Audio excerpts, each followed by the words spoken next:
Oke, jadi ini akan saya rekam, nanti akan saya upload di YouTube, nanti akan saya beri linknya di YouTube ya. Baik, eh,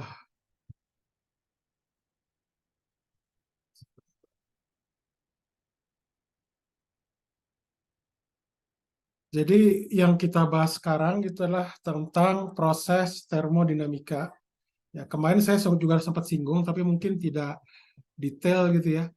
Nah, jadi secara umum sebenarnya sistem termodinamika itu digambarkan oleh diagram PVT. Jadi ada P itu adalah tekanan, V itu adalah volume, dan T itu adalah temperatur. T besar ya, jadi ini semua jadi T ini dalam Kelvin. Nah, jadi kalau untuk menggambar diagram PVT, itu yang 3 dimensi, itu biasanya sulit menggambarnya. Ya, susah untuk dibayangkan. Nah, untuk lebih mudahnya kita biasanya menggunakan 2 dimensi daripada 3 dimensi, yaitu misalkan diagram PV yang sering dipakai gitu ya. Kemudian ada diagram VT atau TV sama aja, dan diagram PT gitu. Nah, yang banyak digunakan itu adalah diagram PV. Nah, jadi secara umum eh, keadaan suatu gas atau sistem ya itu apa namanya digambarkan di titik di sini. Misalkan ini titik A ya, gitu, atau titik B misalkan ya. Nah, jadi dalam diagram PV ini itu hanya titik tertentu saja yang memenuhi persamaan keadaan gas. Katakanlah misalkan titik A, dia memenuhi persamaan gas. Misalkan gas ideal gitu. Nah, jadi dikatakan kalau sebuah gas itu memenuhi persamaan gas ideal, itu artinya eh, apa sistem tersebut dalam keadaan setimbang atau statik. Jadi ini analogi dengan hukum 1 Newton. Jadi yang dikatakan setimbang itu adalah dia itu diam terus atau bergerak terus. Kira-kira seperti itu. Nah, titik lain secara umum itu gas tersebut tidak harus memenuhi persamaan keadaan gas ya.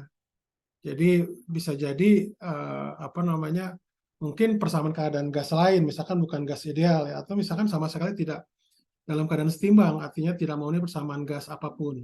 Itu, oke? Nah, jadi eh, di dalam termodinamika seperti itu kenyataannya. Nah, ketika kita ingin mengubah keadaan gas, ya, misalkan ini dari A ke B, gitu ya. Jadi gas itu menempuh perjalanan ya ini di sekitar titik-titik ini, gitu. Dan dia jadi ke B. Dan namanya kita mengubah keadaan gas ini itu secara umum bisa dikatakan merubah keadaan gas tersebut. Ya.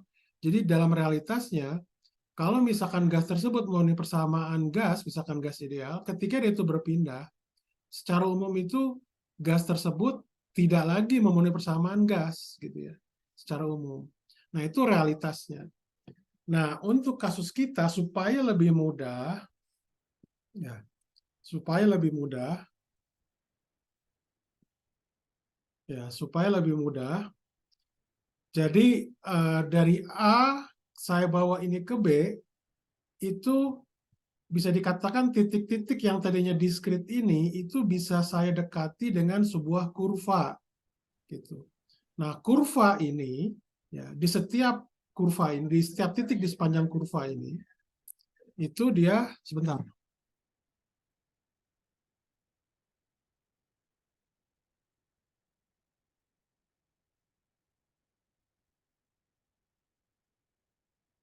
Jadi saya ulangi lagi. Jadi di setiap titik di sepanjang kurva ini ya itu apa namanya gas tersebut memenuhi persamaan gas. Misalkan Anda bayangkan A itu memenuhi persamaan gas ideal, jadi kalau A itu dipindahkan ke B, ya, di sepanjang kurva ini termasuk di B, itu memenuhi persamaan gas ideal. Nah, grafik seperti ini atau proses seperti ini itu yang disebut namanya quasi statik. Jadi statik itu ya bisa dikatakan apa ya? Jadi quasi itu namanya semi atau pseudo lah ya. Jadi seperti ini, kalau misalkan Anda bayangkan Anda menarik balok. Ketika balok itu awalnya diam, misalkan dalam keadaan setimbang kita tarik, ya secara umum pastikan dia bergerak. Artinya apa? Dia sudah di luar keadaan setimbangnya. Gitu. Nah, sama juga halnya dengan gas. Ketika kita memindahkan keadaan gas dari A ke B, itu secara umum ya dia tidak memenuhi persamaan keadaan. Tetapi untuk kasus kita, ya supaya lebih mudah, ya sepanjang kurva ini itu memenuhi persamaan keadaan. Gitu ya. Nah, implikasinya apa ketika ini terjadi? Nah, implikasinya adalah proses seperti ini itu bisa dikatakan dapat balik atau disebut namanya proses reversible. Jadi kalau A bisa dipindahkan ke B, maka nanti bisa saya balikan. B juga bisa saya pindahkan ke A. Itu adalah implikasi kenapa kita mengambil quasi-statik. Gitu ya. Implikasinya itu. Jadi proses itu reversible. Nah, pada kenyataannya bagaimana di alam? Kalau di alam itu secara umum dia tidak reversible. Ya. Contohnya misalkan ya manusia aja ya. Dia dari lahir ya, dari rahim lahir keluar dari bayi, kemudian jadi anak kecil, balita, kemudian sampai remaja, dewasa, tua, dan kemudian meninggal kan gitu ya. Nah, kalau proses itu dapat balik, Anda bisa bayangkan kan ketika orang itu bangkit dari kubur, tiba-tiba dia hidup lagi dari mati gitu ya. Kemudian dari tua menjadi muda, dewasa, muda, dan jadi bayi gitu ya. Jadi balita, jadi bayi. Nah, itu saya nggak kebayang tuh proses seperti itu kalau dikatakan proses dapat balik. Apa? Jadi proses dapat balik. Tapi kan kalau kenyataannya kalau kita lihat di keseharian kita, ya itu proses tersebut tidak dapat balik, gitu ya. Itu di alam, gitu. Jadi untuk kasus kita ya kita mengasumsikan dia itu kuasi statik, ya. Jadi proses itu bisa dikatakan dapat balik. Oke, nah ini contohnya misalkan ya ini gas ideal ya kemarin juga kita sempat kita bahas gitu ya. Nah ini misalkan untuk persamaan PV di sini, maaf untuk diagram PV misalkan di sini ya. Ini ada garis AB ya, garis AB ini yang merah itu menggambarkan proses isobar. Ya. Kemudian garis yang birunya itu menggambarkan isovolume alias V konstan ya. Kalau isobar tekanan konstan. Itu di diagram PV. Kalau diagram PT-nya gimana? Bisa kita gambarkan. Kalau isobar sama. Ya, isobar P-nya konstan. Nah, ini kalau isotermal. Isotermal itu untuk di PT itu adalah garisnya ke atas gitu ya. Ini untuk T konstan. Jadi secara umum sebenarnya untuk proses-proses di atas ini itu tidak memenuhi persamaan keadaan ya secara umum. Ya dia tidak memenuhi persamaan keadaan. Gitu. Nah, untuk kasus kita nanti kita menggunakan persamaan gas ideal. Misalkan seperti ini. Ya. Ini misalkan untuk gas ideal. Ya, tadi isobar itu masih sama seperti ini garis lurus, isovolume seperti ini. Nah, kalau isotermal, gambaran di PV-nya itu, kalau T-nya konstan, itu berarti P-nya sebanding dengan 1 per V. Ya, seperti ini. Sedangkan kalau untuk diagram VT, isobarnya itu merupakan garis linear ya, yang miring ini. Gitu.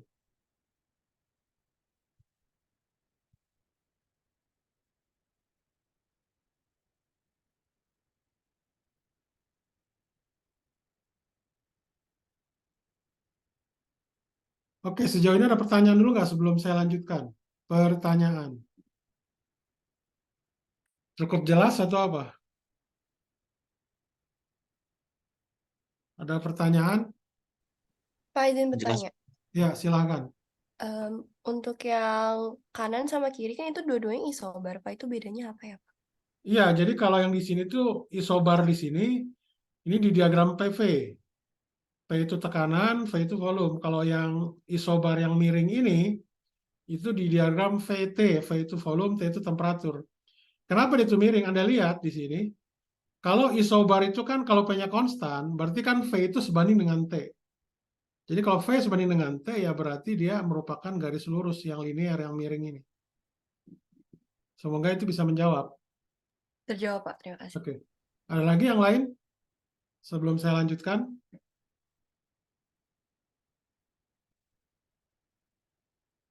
Oke. Nah, sekarang bagaimana misalkan ini di isovolume, karakteristiknya bagaimana? Nah, kalau di isovolume, ya karena tidak ada perubahan volume alias delta V-nya sama dengan 0, maka dia pasti tidak ada usaha. Sedangkan apa namanya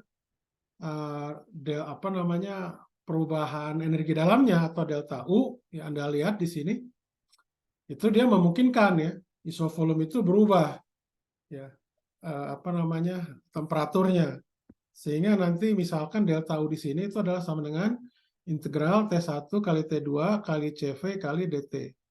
Nah, kalau dia itu misalkan CV-nya itu konstan, kalau dia itu CV-nya konstan ya. Jadi di mana saya tulisnya sebentar. Jadi kalau misalkan CV itu konstan, sebentar. Aduh.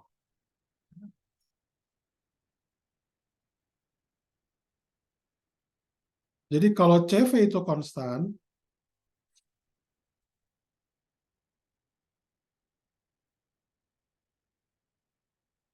ini ngerubah tebalnya gimana ya? Ini udah tebal ya. Oke.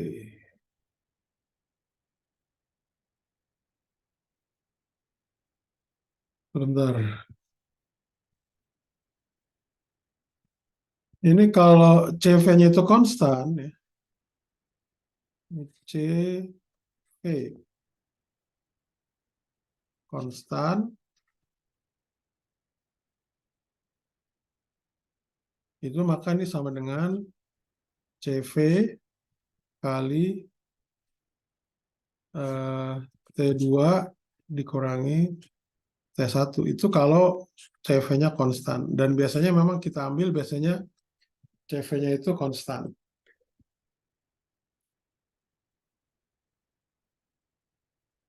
Oke, ada pertanyaan nggak?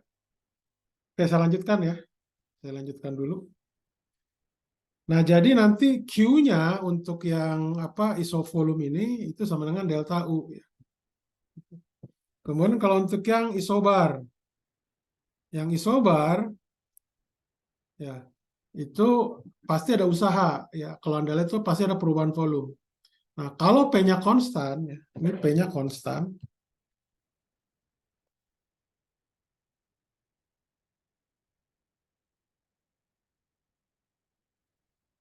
jadi P-nya ini konstan,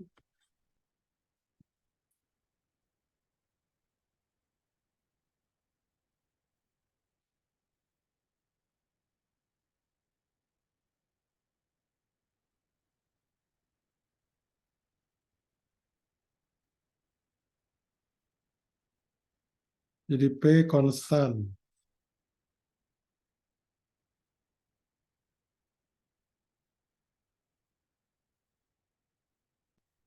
Ya, jadi itu sama dengan P kali delta V. Nah, untuk Q-nya, apa namanya, kalornya, ya, itu sama dengan integral T1 sampai T2 CP kali dt. Ya. Jadi sekali lagi, kalau misalkan dia itu apa namanya CP-nya konstan, maka akan saya dapatkan ini adalah CP kali T2 dikurangin T1. T2 kurangin T1. Itu kalau CP-nya konstan. Ya. Ini juga sama. Kalau CV-nya konstan, itu berarti CV dikali dengan T2 dikurangin T1. Gitu. Jadi ini CV konstan ya. Jadi kalau CV konstan, CP konstan. Oke, saya lanjutkan. Kemudian kalau isotermal. Kalau isotermal bagaimana? Nah ini sekali lagi nanti untuk gas ideal, kalau isotermal, karena untuk gas ideal U itu hanya bergantung pada T, sehingga kalau dia itu tidak ada perubahan temperatur, maka delta U-nya akan nol. Ya. Jadi kalau nanti Anda menggunakan W itu sama dengan integral V1 sampai V2 P dV, menggunakan ini, persamaan gas ideal, itu akan saya dapatkan W-nya itu adalah N itu adalah mol ya, N kecil, R besar kali T log V2 per V1. Gitu. Sehingga nanti kita dapatkan Q-nya itu sama dengan W di sini. Nah, kemudian ini ada yang disebut namanya kasus adiabatik atau isosentrik. Isosentrik itu artinya entropinya sama. Nanti kita akan bahas terkait dengan entropi sekilas saja. Gitu.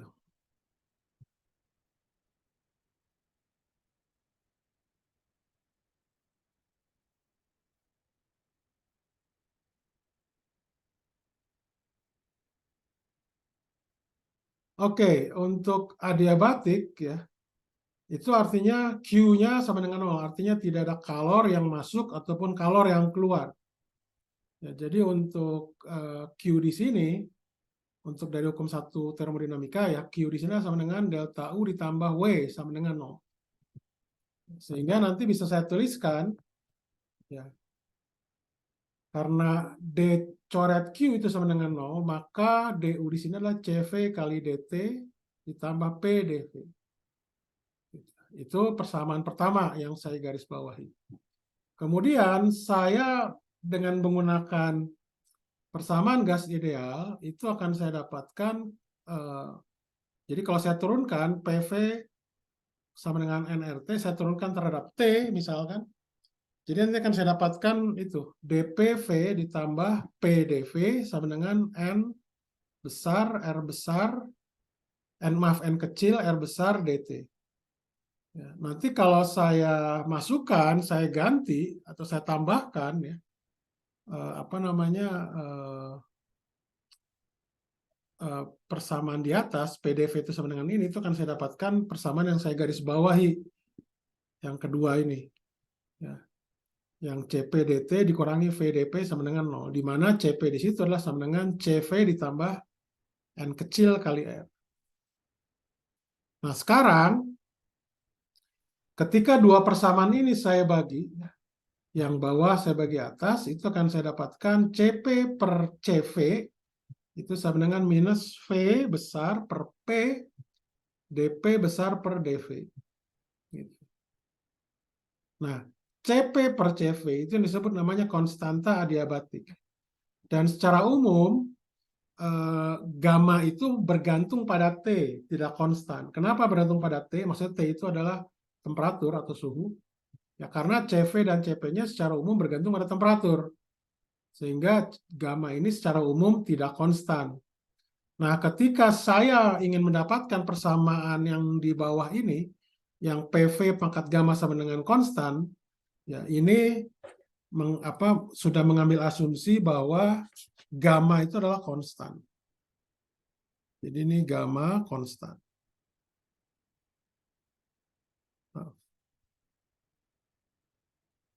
Gamma konstan.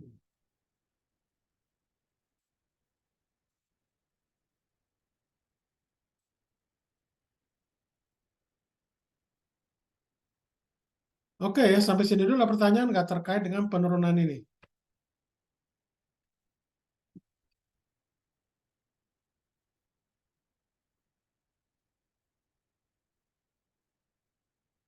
Ada pertanyaan?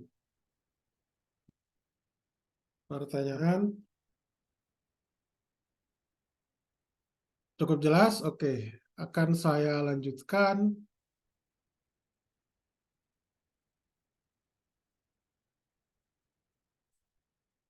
Bentar ya.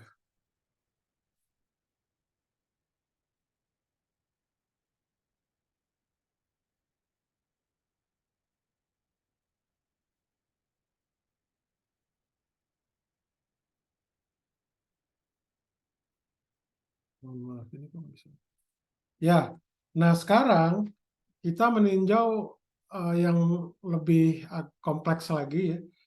Jadi disebut namanya siklus. Jadi siklus ini merupakan gabungan dari beberapa proses termodinamika yang sifatnya terbuka, dia membentuk proses tertutup.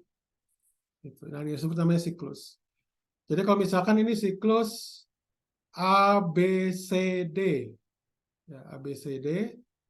A, B, C, D, A ya. Jadi berputarnya siklus itu searah dengan jarum jam. Dari A ke B, B ke C, C ke D, D ke A. Gitu. Ya. A, B, C, D, A. Siklus A, B, C, D, A.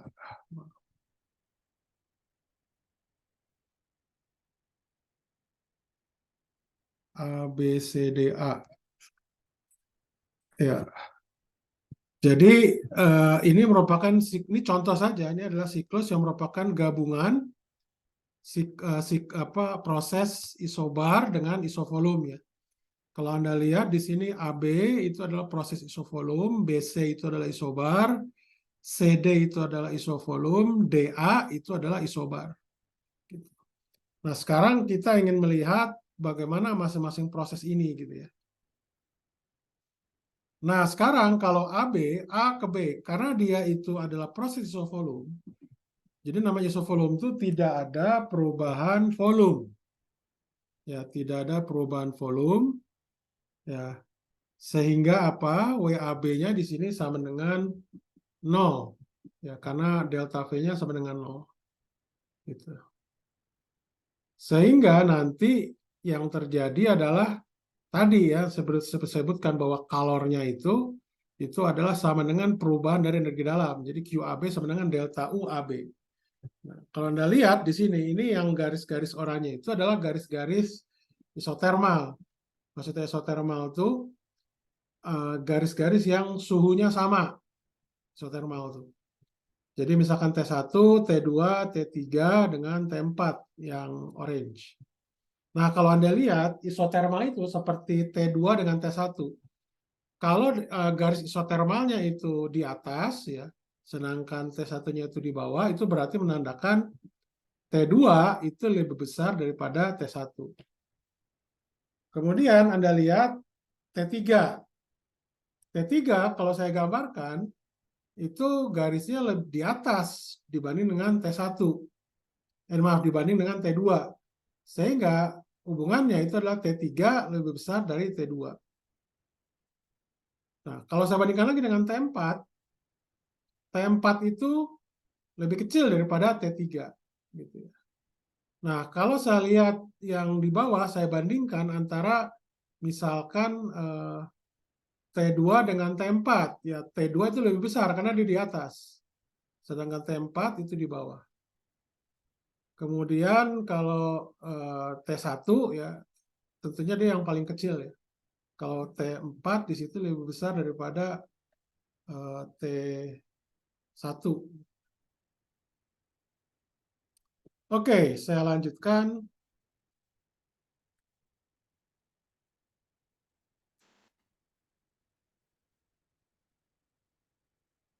Kemudian dari A ke B itu WAB-nya sama dengan 0. Oke, nah jadi QAB-nya sama dengan delta UAB. Dan ini sama dengan CV kali T2 kurangi T1. Jadi sekali lagi saya ambil bahwa CV itu adalah konstan. Jadi kalau Anda lihat, tadi saya bilang bahwa karena T2 lebih besar pada T1, ya, makanya QAB-nya itu positif. Artinya apa? Kalor itu masuk. Jadi kalau kalornya itu positif, QAB itu kalornya masuk.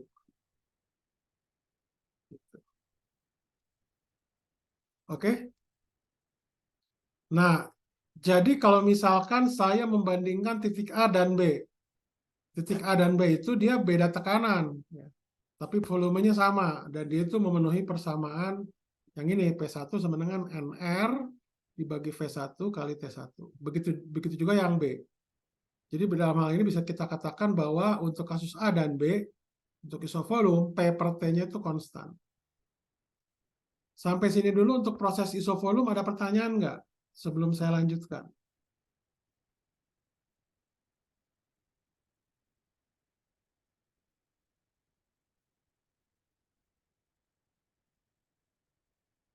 Aman, Pak.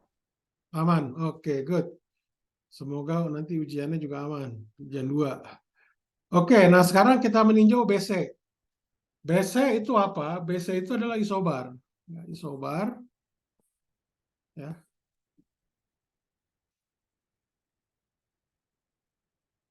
Jadi namanya isobar tadi, ya. Ini WBC itu adalah P2 kali delta V. Delta V-nya itu adalah V2 dikurangi V1. Jadi kalau Anda lihat dari gambar yang ini, ya, usahanya itu adalah positif. Ya. Artinya apa? Gas tersebut melakukan usaha. Jadi dia mendorong piston misalkan dengan tekanan konstan. Kemudian yang jelas dari B ke C itu Anda lihat di sini, itu dia transisi kan, berubah dari T2 ke T3. Ya. Sehingga nanti integrasinya itu untuk delta U itu adalah integral T2 T3 CV kali dt. Gitu.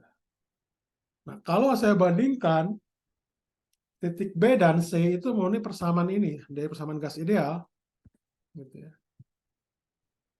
Jadi V1 itu sebenarnya NR besar per P2 kali T2, sedangkan P2 di sini adalah NR per P2. Oke. Kemudian apa namanya, kalau karena kita ambil CV-nya itu konstan, maka delta U BC itu sebenarnya CV kali 3 T3 dikurangi T2. Dan ini lebih besar dari 0.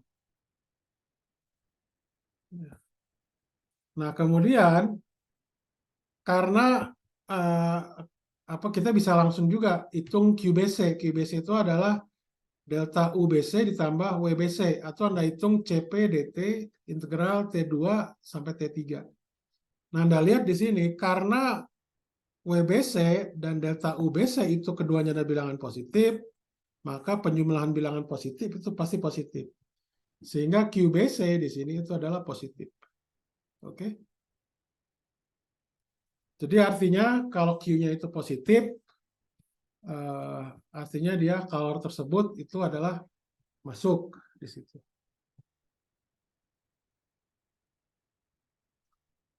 Oke, ada pertanyaan nggak? Pertanyaan? Pak, maaf Pak. Ya, Itu slide-nya bisa dikatasin sedikit nggak, Kak? Sedikit nggak, Pak? Saya belum menyatat yang di atas sedikit. yang di atas atau di bawah? Yang di atas, Pak. Yang di atas yang ini. Eh, ya, yang A, yang AB ini maksud saya, Pak. Bukan kanan, ke kanan lagi, Pak. Oh, yang ini. Iya, yang itu maksud saya, maaf. Ya itu. Oke, ya, Bentar, Pak. ya, silakan. Sambil menunggu ada pertanyaan nggak? Pertanyaan?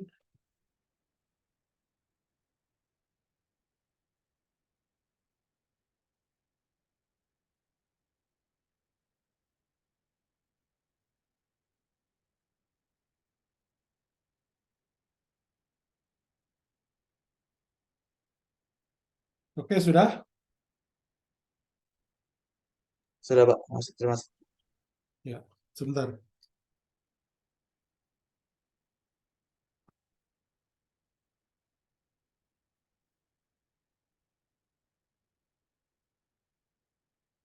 Sebentar ya, sebentar ya.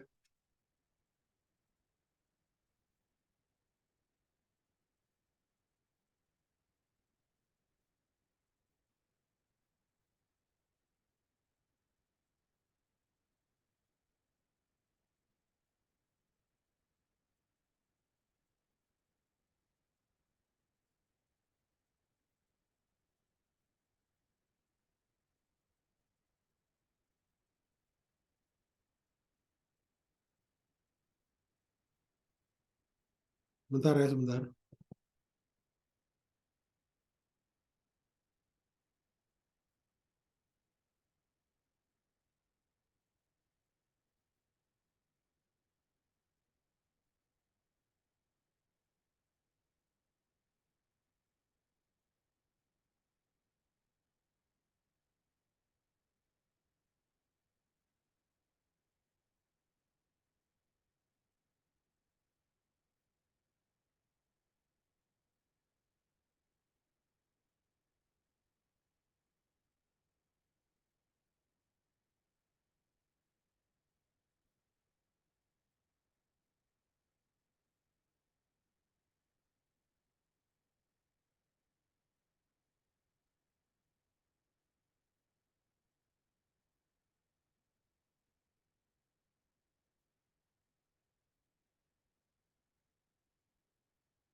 Oke, saya lanjutkan, mohon maaf. Oke, ini untuk yang BC ya. Jadi silakan kalau mau ada catatan. Jadi karena QBC itu adalah positif, jadi ini adalah kalor masuk. Kemudian kalau untuk CD, nah CD itu adalah isovolume. Ya, isovolume. Jadi kalau nama isovolume berarti tidak ada perubahan eh, perubahan volume. Berarti usahanya WCD itu sama dengan 0. Sedangkan untuk perubahan energi dalamnya ya itu delta UCD. Itu adalah integral T3 sampai T4 CV kali DT. Nah, kalau CV-nya itu konstan seperti tadi yang di atas kita asumsikan konstan, ya, maka kalornya QCD itu sama dengan delta UCD. Dan ini sama dengan CV dikali T4 dikurangi T3. Nah, kalau kita lihat dari grafik, ya, T3 dengan T4 itu lebih besar, T3 itu lebih besar daripada T4 kan. Oke. Jadi alias T4 lebih kecil dari T3. Sehingga apa namanya eh, didapatkan bahwa CV kali T4 kurangnya T3 karena T4 kurang T3 itu lebih kecil dari 0, maka QCD itu lebih kecil dari 0. Nah, karena kalor ini lebih kecil dari 0, artinya QCD itu adalah kalor yang keluar itu dari siklus. Oke? Karena dia itu negatif. Nah, sedangkan apa namanya yang DA, yang proses terakhir kita lihat itu adalah proses isobar. Ya. Jadi kalau Anda lihat di sini WDA-nya, usaha dari DKA, itu adalah P1 dikali V1 dikurangi V2. Ya. Harus diingat, P1 itu positif. V1 kurangi V2, kalau Anda lihat dari gambar di sini, V1 itu lebih kecil dibanding dengan V2. Sehingga selisihnya V1 dikurangi V2 itu pasti negatif. Oke? Sehingga W-nya ini adalah negatif. Nah, ini artinya apa? Bahwa usaha dilakukan pada gas. Jadi seperti kita menekan gas ya, sehingga volumenya jadi berkurang. Gitu.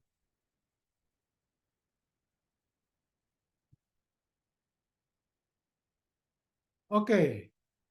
Kemudian untuk delta UDA ya, ini juga mirip ya. Jadi untuk delta UDA itu adalah integral T4 sampai T1 kali CV dt. Nah, karena dia itu konstan, berarti kan ini akan sama dengan, kalau dia itu konstan, mohon maaf. Jadi ini tuh kalau dia ini konstan ya, itu berarti CV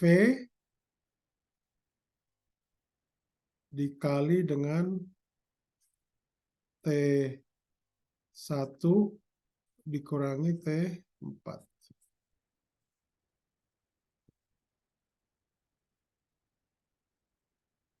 Dan ini T1 lebih kecil daripada T4, sehingga selisihnya T1 kurangi T4 itu pasti lebih kecil dari 0. Artinya delta U itu lebih kecil dari 0, delta UDA. Sehingga bilangan negatif ditambah bilangan negatif pasti hasilnya negatif.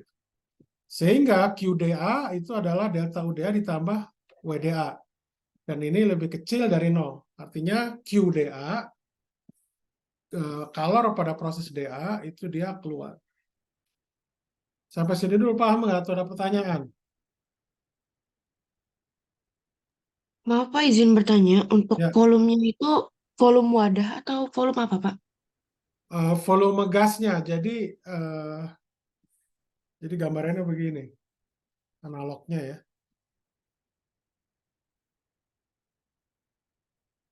Bentar, ini saya stop share dulu.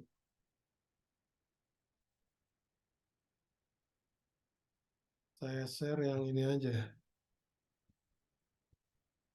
di buku.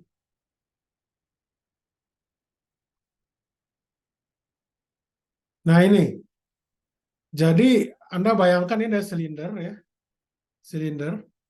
Jadi ini kalau ini yang dikatakan ekspansi, ekspansi itu kan artinya gas itu melakukan usaha, ya. Jadi menekan piston ke atas sehingga volumenya bertambah kan. Nah kalau yang tadi usaha dilakukan pada gas tuh yang ini, yang apa namanya? Jadi pistonnya itu menekan ke gas sehingga volume gasnya berubah, gitu. Jadi lebih kecil begitu. Jadi volumenya di sini adalah volume gas terkait dengan wadah. Jadi wadahnya itu bisa berubah-ubah. Gambarannya seperti ini. Mungkin ada cukup jelas nggak ini atau ada yang kurang jelas lagi? Jelas, Pak. Oke, Makasih ya, Pak. sama-sama. Ada lagi yang lain? Oke, saya lanjutkan ya. Oke, jadi apa namanya, gambar seperti ini udah cukup jelas ya. Jadi saya ambil kesimpulan bahwa eh, apa, untuk kasus ABCDA ya, jadi QAB itu masuk, QBC itu masuk, QCD itu keluar, QDA itu keluar. Nah sekarang bisa nggak kita menghitung misalkan usaha dalam satu siklus? Bisa, nggak masalah. Jadi kalau usaha dalam satu siklus itu Anda tinggal menjumlahkan saja, yaitu usaha dari masing-masing prosesnya. Jadi misalkan WABCDA itu yang dalam satu siklus, berarti ya WAB, jadi siklus AB, maaf, proses AB, isobar, maaf, isobar lagi, isovolum, maaf, isovolum, ditambah WBC, isobar, ya. Kemudian WCD yang isovolum, tambah lagi WDA yang isobar. Sehingga nanti saya dapatkan itu bentuknya seperti ini, P2 dikali dengan V2 kurangi V1, yaitu WBC, ditambah P1 dikali V1 kurangi V2. Gitu.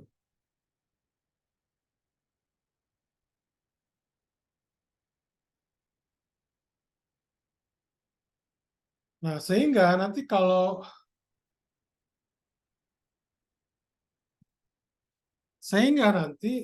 apa namanya,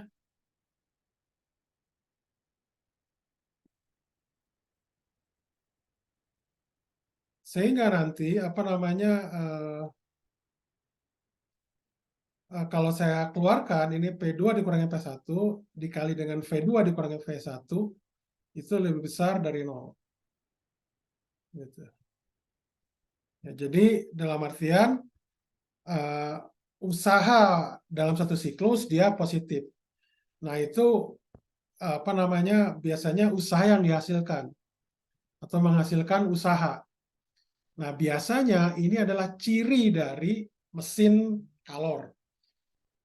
Jadi siklus itu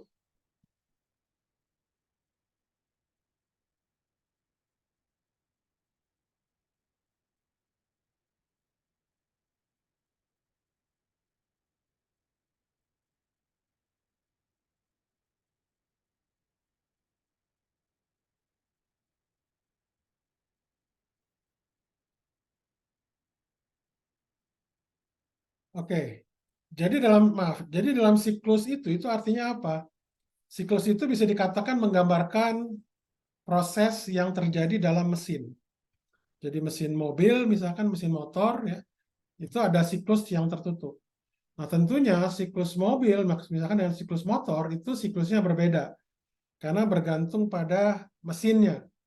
Ada yang disebut apanya siklus diesel, jadi mesin diesel. Ada siklus oto, gitu ya. Gitu.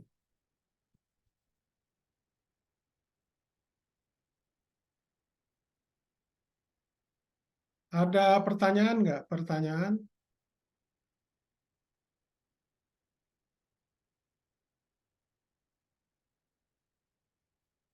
Ada pertanyaan sebelum saya lanjutkan?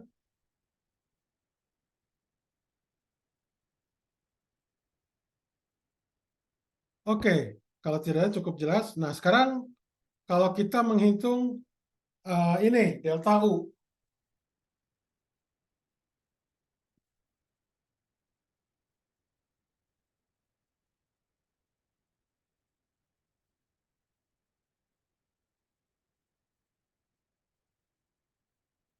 Nah, kalau kita menghitung delta U, ya delta U-nya di sini berarti dalam satu siklus ya, itu delta U ABCD. Artinya itu sama dijumlahin, delta U AB ditambah delta U BC ditambah delta U CD ya, ditambah delta U DA itu sama dengan 0. Artinya bahwa delta U itu seperti fungsi skalar, jadi fungsi yang kalau dia itu dalam lintasan tertutup itu pasti 0 selisihnya. Oke. Nah, kemudian kalau dia itu apa namanya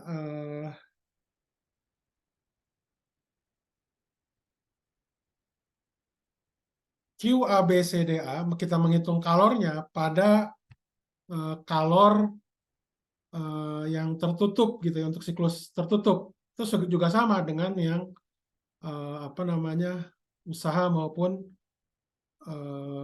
apa namanya energi dalam. Jadi QABCDA itulah QAB ditambah QBC ditambah QCD ditambah QDA. Ya, jadi Anda tinggal jumlahkan di situ. Nah, nanti ya itu bentuknya jadi seperti ini ya. CV kali T2 kurangi T1 dan seterusnya ya. Sampai CP kali T1 kurangi T4.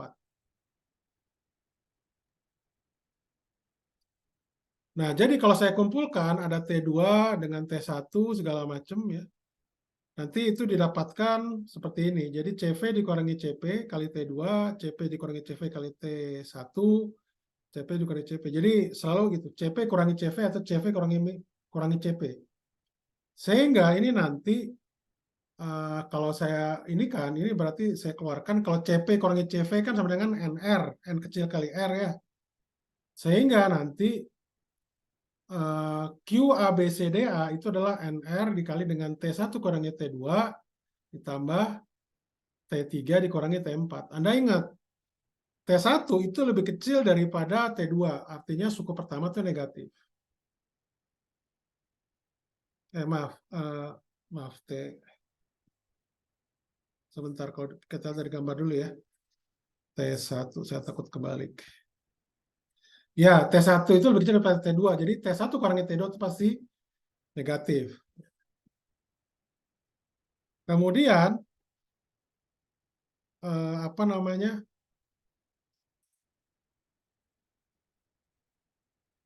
untuk T3 dikurangi T4. Ya, T3 itu lebih besar daripada T4 kan, kalau dari gambar ya, Anda lihat. T3 itu jauh di atas, jadi di atas T2, di atas T1, dan di atas T4. Jadi T3 dikurangi T4 itu adalah positif gitu ya.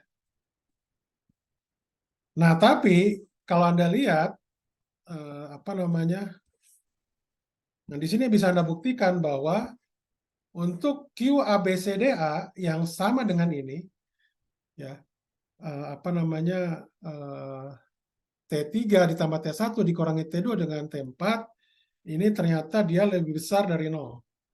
Nah, itu silakan Anda cek. Ya. Artinya, kalau A, B, C, D, A itu lebih besar dari 0, artinya ini adalah mesin yang membutuhkan kalor. Jadi ini yang disebut namanya mesin kalor. Sedangkan kalau dia itu lebih kecil dari 0, itu adalah mesin yang menghasilkan kalor. Biasanya adalah mesin pendingin. Jadi kalau mesin kalor itu adalah seperti gini. Misalkan mobil, ya, dia kan membutuhkan kalor, kan, membutuhkan bahan bakar. Bahan bakar itu dibakar. Nah, dibakar itu adalah yang sangat-sangat panas, gitu. Yang sangat-sangat panas.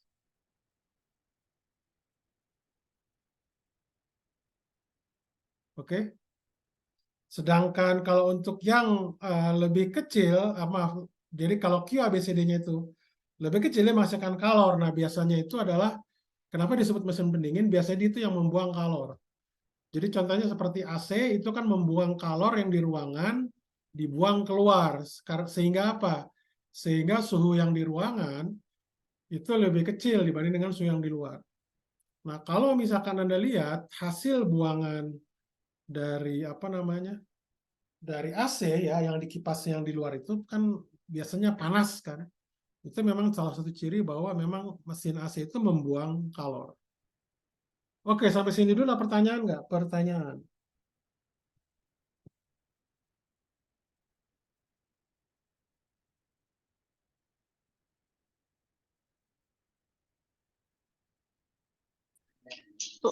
Permisi Pak, Ya, Saya mau tanya yang sebelum itu kan ada energi internal. Nah itu kok bisa sama dengan nol ya Pak? oh yang energi internal. Iya itu kok bisa sama dengan nol itu bagaimana ya Pak? Ya, nanti ini ada coba aja. Ini kan ada rumus-rumusnya yang udah saya kasih. Delta. Jadi gini, apa delta? Misalkan ini delta AB. Itu adalah CV kali T2 kurangi T1. Terus ditambah delta UBC. Delta UBC itu apa? Itu adalah CV kali T3 dikurangi T2. Oke, dijumlahkan. Kemudian apa? Habis A, B, C, D, CD. Delta U-nya bagaimana? Delta U-nya itu adalah CV C4 dikurangi T3. Oke? Delta UCD. Sedangkan untuk yang DA terakhir, itu adalah CV dikali T1 dikurangi T4. Jadi kalau itu Anda jumlahkan semua, itu bisa Anda buktikan bahwa itu adalah sama dengan 0. Itu aja. Tadi kan Anda catat tuh, silakan dicoba. Yang delta UAB ditambah delta UBC ditambah delta UCD ditambah delta UDA itu akan sama dengan 0. Dicoba aja kalau nggak percaya, silahkan. Ada lagi yang lain? Baik Pak, terima kasih Pak. Oke. Ada lagi yang lain?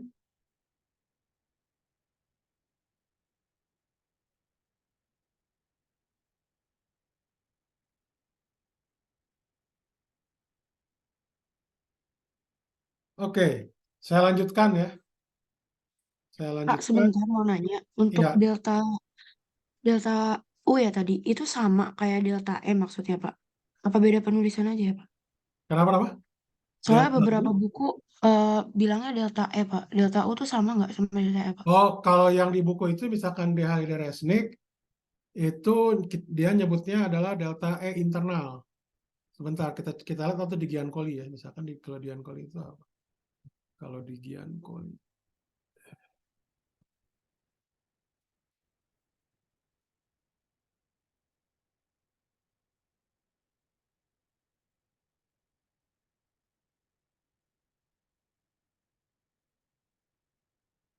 Nah ini kalau di Giancoli ini ada kelihatan kan? Ini adalah delta U. Jadi delta U itu adalah energi internal. Halo, gimana? Oke, Pak. Makasih ya, Pak. Ya, ya ini juga kalau di Giancoli memang nyebutnya nih U ini adalah energi internal. Tapi kalau di Halide Resnick atau di buku yang Physicists for Engineering itu dia apa namanya dia pakai delta E kalau tidak salah. Jadi sama aja ya, Pak? Sama aja sebenarnya. Biasanya kalau untuk pakai E di situ dia ada ditambahan delta E internal. Internal maksudnya. INT biasanya ada E terus apa yang subscript yang bawah INT maksudnya E internal itu sama dengan U sebenarnya kalau di buku ini. Kalau untuk Anda kan Giancoli ya jadi pakainya yang delta U aja. Oke, makasih, Pak. Ya, ada lagi yang lain?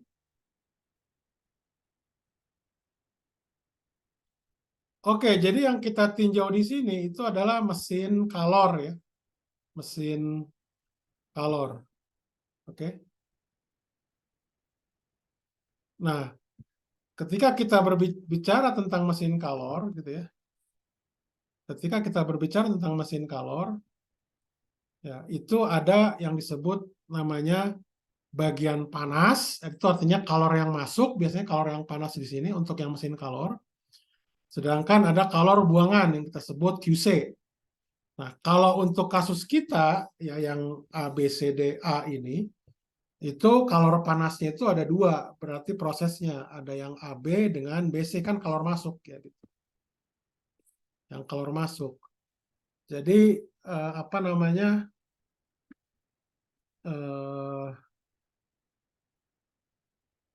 Jadi QH di sini yang panasnya itu adalah sama dengan QAB ditambah QBC. Jadi ini sama dengan CV ditambah T2 kurangi T1 ditambah CP T3 dikurangi T2.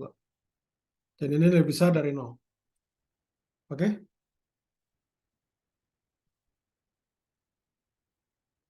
Kemudian untuk yang QC, yang dingin, yang kalor buangan kita nyebutnya. Ya.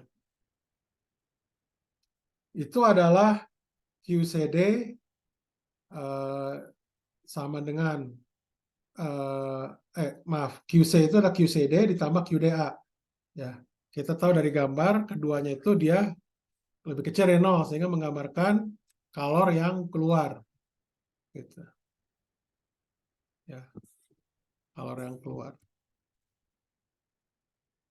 Oke, nah jadi sebenarnya kalau Anda mau jumlahkan QABCD ya, itu tidak lain adalah QH ditambah QC. Jadi ini kita berbicaranya kalornya ya. Nah, kalau yang sebelah kanan yang mutlak itu artinya saya bicara besarnya. Jadi cuma besarnya aja. Jadi ini adalah Q besar H, QH itu adalah besarnya tanda mutlak dikurangin QC ya, itu besarnya tanda mutlak. Dan kalau Anda lihat ini adalah WABCD ya. Yang tidak lain adalah usaha yang dihasilkan oleh mesin gitu ya. Nah, jadi dari situ bisa kita definisikan yang disebut namanya efisiensi mesin kalor, efisiensi mesin kalor. Jadi eta itu sama dengan W mutlak besarnya saja dibagi dengan QH ya gitu. Dan ini sama dengan QH mutlak dikurangi QC mutlak dibagi dengan QH mutlak ya, besarnya saja. Sehingga nanti didapatkan bahwa ini masih secara umum ya. Efisiensi itulah 1 kurang QC per QH. Semuanya pakai tanda mutlak. Nah, artinya apa? Bahwa kalau Anda lihat di sini, itu nilai eta itu ya dari 0 sampai 1. Ya, atau kalau dalam Maaf Pak, mohon ganggu. Itu share screen-nya kayaknya masih yang soal ya Pak? Oh, yang soal ya? Iya Pak. Soal, maksudnya buku gitu? Iya, Pak. Oh, buku ya, oke. Oke, ini udah terlihat ya? Sudah, Pak. Sekarang Oke. sudah Pak. Oke, jadi saya ulangi lagi. Jadi kalau Anda hitung di sini, QH gitu ya, saya ulangi lagi. QH itu adalah yang panas untuk mesin kalor. Itu adalah QAB ditambah QBC. Gitu. Itu adalah CV kali T2 kurangi T1 ditambah CP kali T3 kurangi T2. Dan ini lebih besar dari 0. Untuk yang QC yang merupakan kalor buangan, ya, itu adalah QCD ditambah QDA. Dan ini lebih kecil dari 0. Sehingga kalau saya jumlahkan, QABCD itu tidak lain adalah QH ditambah QC kan. Nah, kalau saya ambil mutlaknya saja yang ini itu sama dengan QH pasti positif ya, mutlaknya juga sama aja positif. Nah, kalau QC itu adalah minus dari QC. Maaf, QC di sini adalah minus dari mutlak QC. Jadi seperti saya cuma mengambil nilainya saja, jadi ada tanda minusnya di sini. Nah, QH dikurangi QC yang mutlaknya ini itu tidak lain adalah usaha yang dihasilkan dari proses tersebut. Jadi makanya dari sini dan untuk mesin kalor biasanya kita mendefinisikan apa yang disebut namanya efisiensi mesin kalor. Itu adalah harga mutlak usaha W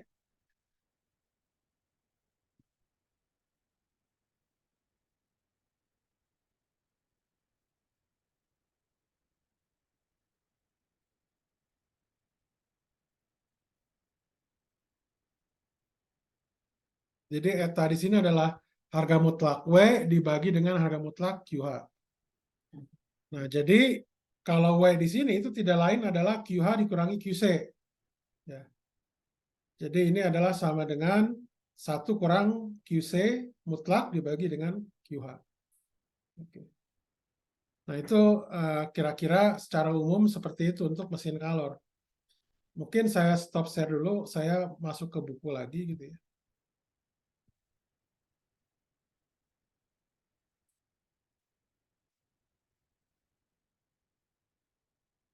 Oke, ini gambaran, ini udah terlihat ya, buku tentang mesin kalor ya, heat engines. Sudah terlihat? Sudah, Pak. Pak. Oke. Nah, ini jadi gambarannya Anda lihat untuk yang mesin kalor yaitu ini tadi. Jadi biasanya untuk yang suhu tinggi itu adalah QH gitu ya. Kemudian ada sebagian dari QH ini dirubah menjadi oleh mesin, dirubah menjadi usaha yang dihasilkan. Kemudian sisanya itu adalah keluar QL.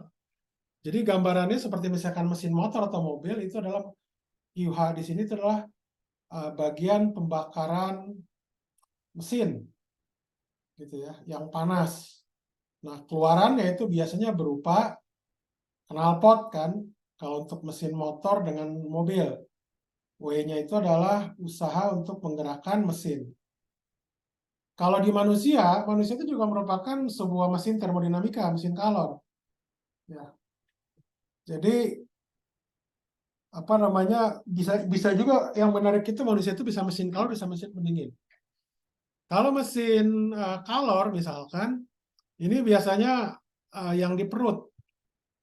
Yang di perut ini biasanya dia untuk pembakaran apa namanya, pembakaran makanan ya, sari-sari makanan dengan oksigen ya di perut. Nah, biasanya buangannya berupa apa? Yang temperatur rendah itu biasanya berupa feses atau berupa air seni misalkan ya. Nah, ini ada energi yang dihasilkan. Yang dihasilkan itu berupa apa? Ya tadi bisa dia menggerakkan otot-otot ya, kita bisa bergerak gitu. Kalau energi yang tidak digunakan, nah itu biasanya disimpan.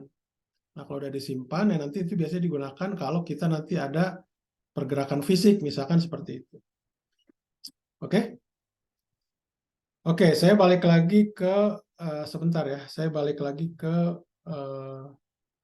yang tadi, sebentar ya.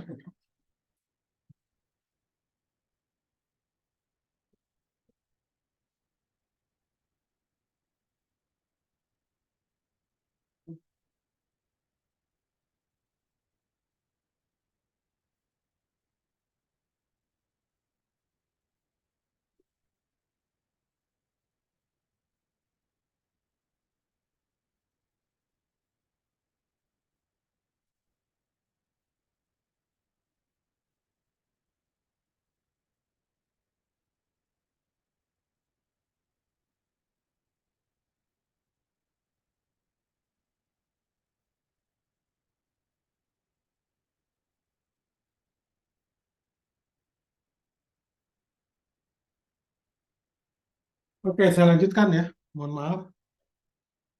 Nah, jadi ETA di sini, untuk kasus kita yang mesin kotak ini, siklus kotak ini, itu didapatkan ETA di sini adalah bentuknya cukup rumit gitu ya. 1 kurangi CV, ya itu QC-nya adalah tadi yang CV kali T3 dikurangi T4, ditambah CP, T4 dikurangi T1 dibagi dengan QH-nya, yang CV kali T2 kurangi T1 ditambah CP kali T3 kurangi T2.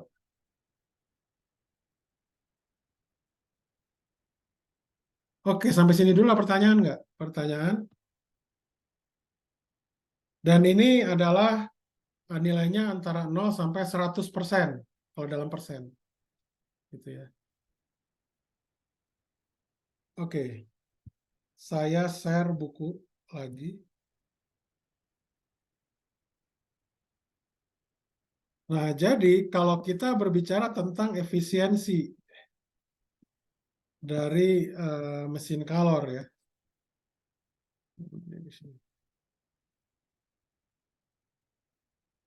Di sini kebetulan apa simbolnya itu adalah E. Kalau saya ada eta, itu adalah harga mutlak dari W dibagi dengan QH ya. Nah, ini kalau Anda lihat di sini, kalau L itu maksudnya QL di sini adalah yang low-nya.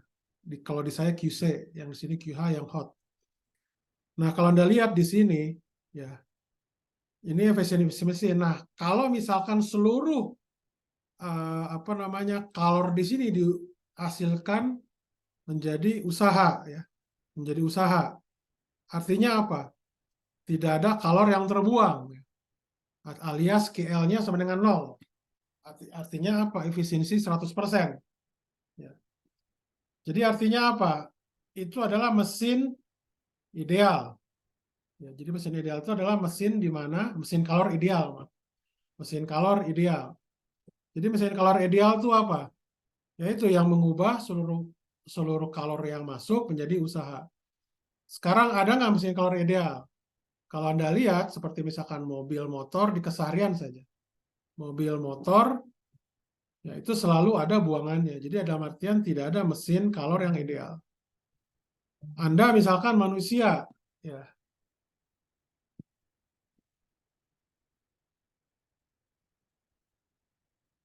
Ya, misalkan Anda manusia ya. Jadi Anda makanan itu dirubah sepenuhnya jadi energi. Tidak ada yang dibuang. Artinya Anda tidak bisa pipis atau tidak bisa buang air besar. Mungkin nggak tersebut? Ya tidak mungkin ya. Artinya tuh apa? Artinya bahwa ya kalau Anda tidak bisa buang air besar dengan buang air kecil ya Anda berarti masuk rumah sakit. Ya. Jadi tidak normal. Jadi ini adalah keseharian normal itu adalah ketika efisiensinya tidak ada yang 100%. Ya, jadi tidak ada mesin kalor ideal yang seluruh energi yang masuk atau kalor yang masuk dirubah menjadi usaha semuanya. Oke, ada pertanyaan? Pertanyaan? Pak, saya mau bertanya, Pak. Ya, Eh, saya tadi melihat catatan Bapak yang N sama dengan 1 min QC per QU itu. Nah, itu kenapa yang di bawahnya itu, yang di sampingnya itu kenapa dia jadi 1 min CV T3 kurang T4 plus CP T4 kurang T1, Pak? Bukannya dia T1 kurang T4, Pak? yang mana? Yang kanan, Pak, kanan bawah. Kanan bawah. Ya, Pak, yang itu, Pak. Itu harusnya T1 kurang T4 apa T4 kurang T1, Pak? Kalau QH itu kan itu Yang adalah QC, Pak.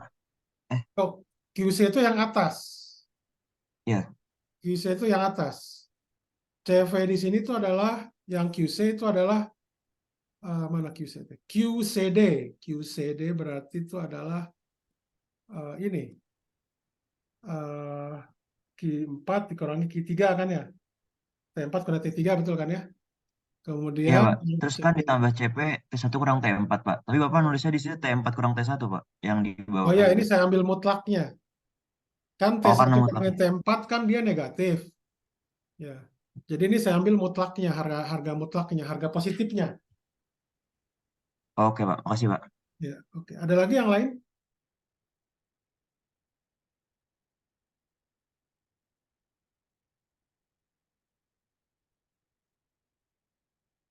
Oke, ini kita ambil contoh untuk beberapa mesin kalor lah ya. Atau kalau mau ini ada persoalan juga sebenarnya. Misalkan sebuah mobil itu punya efisiensi 20%, itu menghasilkan apa namanya rata-rata usaha mekanik itu 23.000 Joule. Nah, ini artinya usaha gitu ya. Nah, sekarang yang ditanyakan berapa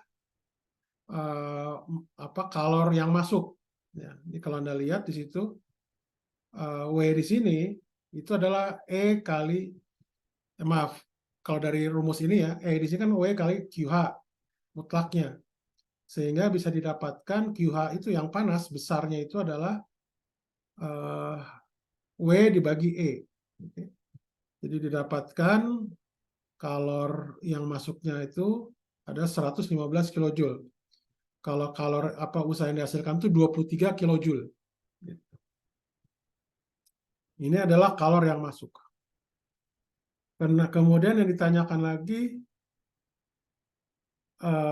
berapa banyaknya panas yang dikeluarkan sebagai buangan dari engine ini per detik ya, artinya usaha juga sama. Nah, ini kalau Anda lihat di sini ya, sebenarnya pakai rumus langsung saja, apa namanya, W di sini kan sama dengan QH dikurangi QL.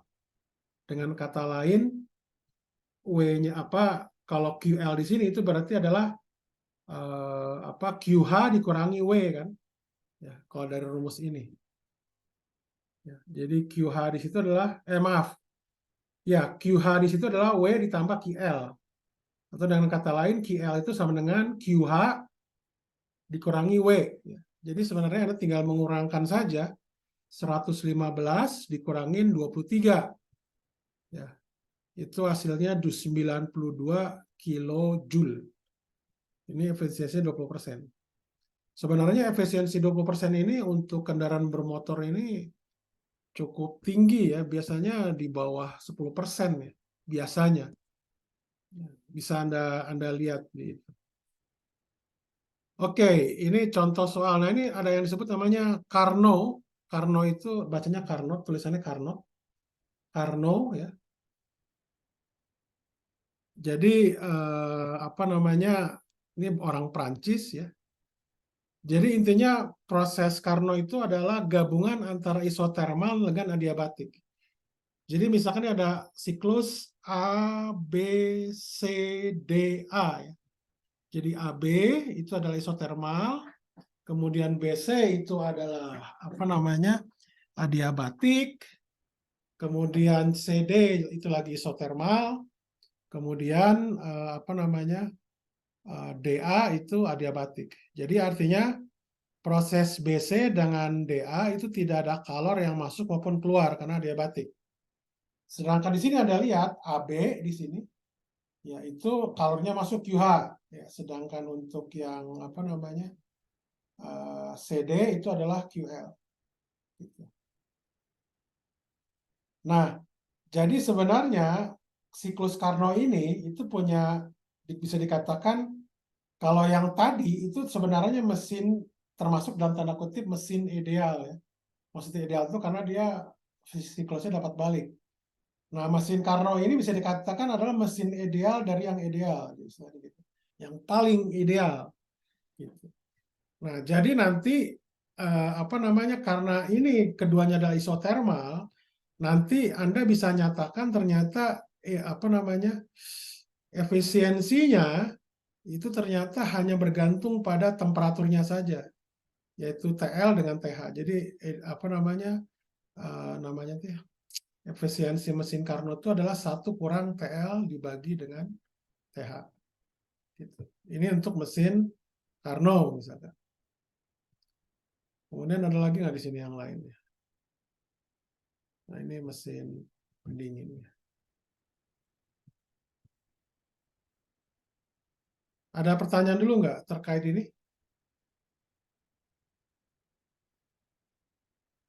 Tidak ada, oke. Nah, sekarang saya balik lagi ke sini. Nah, sekarang karena ini kan mesin kalor ya.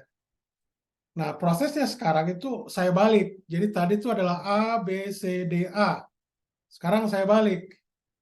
Dia menjadi apa namanya, A, D, C, B, A. Nah, itu nanti menghasilkan apa yang disebut namanya mesin pendingin.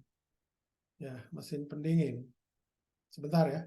Ini sambil nunggu ini.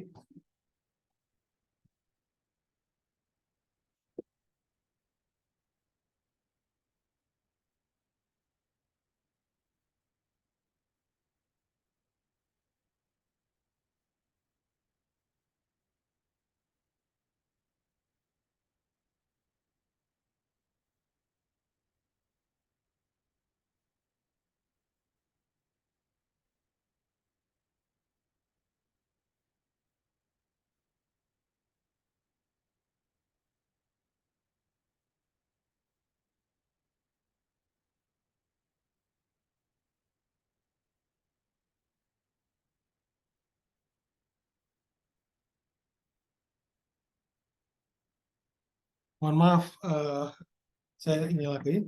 Saya lanjutkan ya.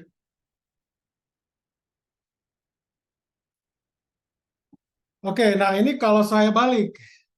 Jadi saya balik ininya jadi A, D, C, B, A gitu ya. A, D, C, B, A. Nah, jadi kalau kita balik, yang tadi kalornya itu keluar, kalor QDA, nah, kalau dibalik QAD jadi masuk dia. Tadi QCD itu kan keluar, negatif. Nah, sekarang kalau QDC itu masuk. Tadi QBC itu kan masuk. Sekarang kalau QCB jadi keluar. Begitu juga QAB yang tadinya masuk, sekarang keluar. Oke. Nah, jadi ini terbalik jadinya. Yang QH-nya itu maaf. Jadi ini terbalik mekanismenya. Nah, artinya apa? Mekanisme ADCBA itu lebih pada dia membuang kalor yang lebih tinggi, lebih panas dibanding dengan yang dingin ya. Makanya proses ADCBA itu adalah proses mesin pendingin. Nah, ini adalah bisa dikatakan proses yang reversible. Jadi mesin kalor itu merupakan kebalikan dari mesin pendingin. Gitu. Tapi pada kenyataannya, apakah proses kebalikan mesin kalor itu termasuk mesin pendingin? Kalau pada kenyataannya seperti misalkan kulkas gitu, itu kan berbeda kan prosesnya dengan mesin kalor seperti motor misalkan ya, atau mobil gitu ya. Jadi sebenarnya walaupun konsepnya itu bisa dikatakan istilahnya sama, bukan sama sih, ya konsepnya sama ya, artinya ada kemiripan ya. Jadi mesin pendingin itu merupakan kebalikan dari mesin kalor itu untuk yang idealnya. Tapi konsepnya kalau mesin kalor itu membutuhkan kalor, membuang, menghasilkan usaha, sedangkan mesin pendingin dia memasukkan kalor dengan usaha dia membuang kalor yang lebih panas gitu. Membuang kalor menjadi lebih panas gitu.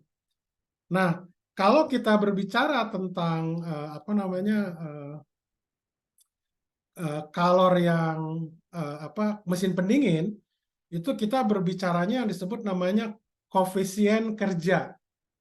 Koefisien kerja itu ada dua, ada yang panas itu adalah harga mutlak QH dibagi harga mutlak W gitu ya. Kemudian ada omega C itu adalah koefisien kinerja yang dingin itu adalah harga mutlak QC dibagi W mutlak. Gitu. Oke, kalau dikatakan mesin pendingin ideal itu adalah ketika W-nya itu menuju 0. Dalam artian apa? Ketika saya ingin membuang kalor dari dingin menjadi kalor yang panas, saya buangnya, itu saya tidak membutuhkan usaha. Ya, artinya usahanya 0. Jadi kalor itu mengalir tiba-tiba dari dingin langsung ke panas. Tiba-tiba dia bertambah tanpa adanya usaha. Dan itu tidak mungkin. Jadi makanya hukum kedua termodinamika itu terkait dengan efisiensi mesin kalor dan koefisien kinerja dari mesin pendingin. Keduanya menyimpulkan hal yang sama. Tidak ada mesin kalor yang ideal ataupun mesin pendingin yang ideal. Gitu. Sampai sini dulu ada pertanyaan nggak? Sebelum saya lanjutkan lagi.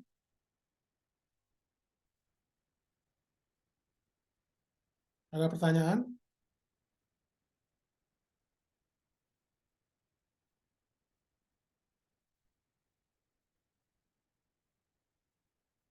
Halo, pertanyaan ada nggak? Tidak ada, cukup jelas.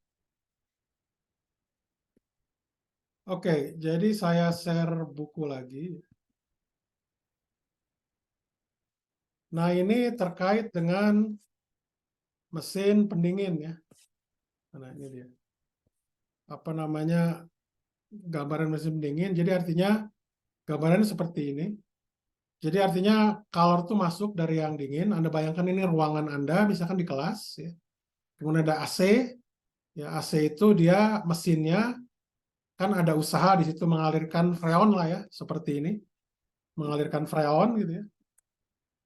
Nah, freonnya itu nanti ada proses tertentu di sana, dia bisa membuang kalor keluar. Jadi ruangan Anda itu lebih dingin. Jadi artinya AC di situ, air conditioner ataupun kulkas istilahnya, Dia sifatnya membuang kalor dari ruangan keluar. Ya. Jadi makanya kulkas itu kan buat pendingin ya, buat pendingin apa namanya, biasanya emang jas dia lebih dingin. Dan di belakang kulkas ini kan kalau bisa, kalau Anda lihat itu kan panas kan ya, seperti itu. Oke, itu adalah contoh mesin pendingin. Ya, nah ini secara umum, mohon maaf.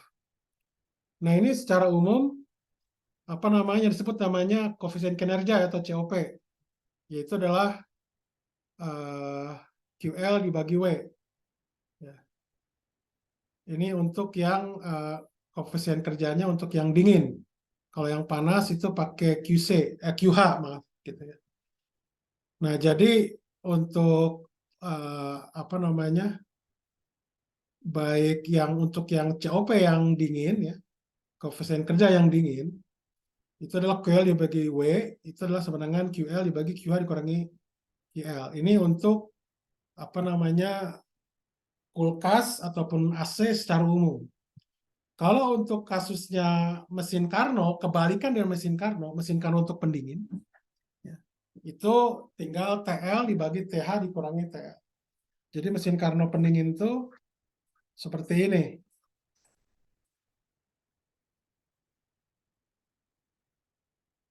Nah, ini kalau A, B, C, D, A, ini adalah mesin kalor. Ya. Jadi kalau kebalikannya, misalkan A, D, C, B, A, itu mesin pendingin. Jadi QL-nya itu masuk, QH-nya keluar. Kira-kira itu mungkin dari saya ada pertanyaan nggak? Ada pertanyaan?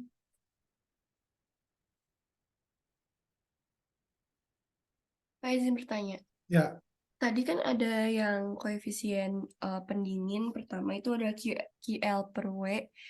Terus ada sebelahnya itu ada QC, QH per W. Ini yang panas. Ini yang koefisien kerja yang yang panas. dingin, Pak, yang dingin. Yang dingin. Mau nanya yang dingin. Yang ini. Iya, Pak. Nah, itu kan ada yang TL per TH min TL itu maksudnya Ini bedanya kalau apa untuk sih, Mbak? mesin Carnot ideal. Jadi mesin Carnot pendingin. Jadi kalau proses yang ini tadi saya ini kan. Ini proses Carnot ya. Oke. Ini adalah proses Carnot untuk mesin kalor. A, B, C, D, A. Sekarang kalau saya balik, A, D, C, B, A itu jadi mesin Carnot untuk pendingin. Jadi QL-nya masuk, QH-nya keluar. Nah, kalau kita meninjau mesin Carnot pendingin, itu artinya nanti saya dapatkan apa namanya, koefisien kerjanya itu adalah TL dibagi TH dikurangi TL untuk yang koefisien kerja dinginnya. Sama halnya juga nanti kalau untuk koefisien kerja yang panas, yang QH per W, yaitu nanti tinggal diganti aja. Kalau untuk yang dingin itu adalah TL per TH kurangi TL. Kalau untuk yang apa namanya panas, tinggal TH dibagi TL, TH dibagi TH kurangi TL, gitu aja. Ada lagi yang lain? Saya pikir cukup ya.